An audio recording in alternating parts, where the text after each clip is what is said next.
Good evening, everyone. Rainy days are here again. Here are some tips to keep you safe and prepared. First on the list of the things to bring is an umbrella.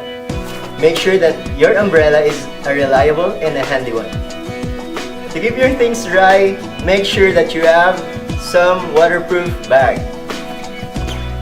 And here it is. Just wear it and you're good to go. And lastly, to boost your immune system, don't forget to take a dose of vitamin C. Vitamin C. C for crossover. Ingat!